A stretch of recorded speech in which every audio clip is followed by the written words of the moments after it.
কি দাবি দেওয়া রয়েছে? আমরা আজকে আগস্ট মাসের 6 তারিখ সিডিপিও স্যারের কাছে একটা দাবি দেওয়া নিয়ে ডেপুটেশন দেওয়ার কথা ছিল, কিন্তু দুঃখের বিষয় সিডিপিও স্যার খুব জরুরি ভিত্তির কারণে পানিসাগর চলে গেছেন, উনি আসতে পারেননি। তাই আমরা সুপারভাইজার স্যারের কাছে আমাদের দাবি দাওয়াগুলি তুলে দিয়েছি।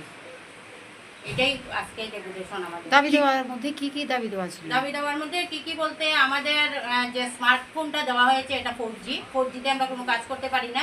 আমরা 5G মোবাইল লাগবে এবং 350 টাকা মোবাইল রিচার্জ দিতে হবে, কারণ 350 টাকার নিচে রিচার্জ করলে আমরা অনলাইনে কোনো কাজ করতে পারি না।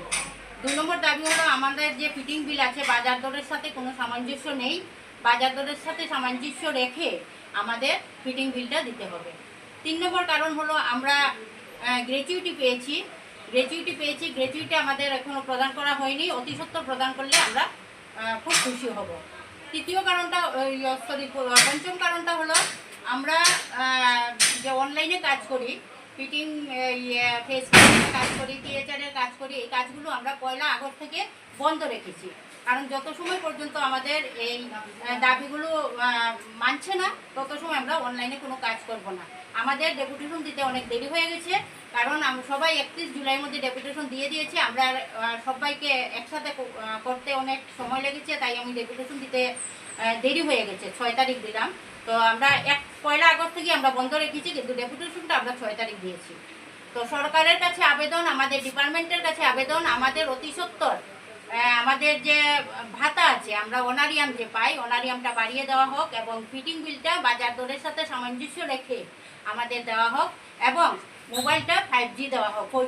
4G মোবাইল দেওয়া হয়েছে। আমরা স্যারকে বলেছি আমরা আমাদের মোবাইলগুলো সব জমা দিয়ে দেবো, কারণ আমরা নিয়েছি, আমরা ঘরে নিয়ে ফেলে রেখেছি। আমরা টাকা দিয়ে কিনে 5G মোবাইল কিনে আমরা ডিপার্টমেন্টে কাজ করছি। আমরা নারী, আমরা সব পারি। আমরাই শিশুদের জন্ম থেকে মৃত্যু পর্যন্ত খবর রাখি। যে শিশু মায়ের পেটে গর্ভ অবস্থায় থাকে, তখন থেকে আমরা এই মার খবরাখবর রাখি এবং পোষণ ট্যাঙ্কার দিয়ে ডাল, চাল, ডিম যা আছে আমাদের সেন্টারে সব কিছু দিয়ে মাকে সুস্থ রাখি এবং মার কাছ থেকে সুস্থ বাচ্চা একটা জন্মগ্রহণ করার আমরা আশা রাখি এবং করাই। তখন আমরা যদি জন্ম থেকে মৃত্যু পর্যন্ত সবার খবর রাখতে পারি আর আমরা অনারিয়াম পাই। তো অনারিয়ামটা মুখ্য না, যেহেতু আমাদের বলা হয়েছে যে 60 বছর বয়স হলে আমরা চাকরি থেকে বিরত নেব। 60 বছর বয়স হলে চাকরি থেকে বিরত কারা নেয়? যারা সরকারি এমপ্লয়ি হয়। তো আমরা সরকারি এমপ্লয়ির মধ্যে পড়ি, তো আমাদের সরকারি স্বীকৃতি দিতে হবে। এটা আমাদের রাজ্য সরকারের কাছে আবেদন।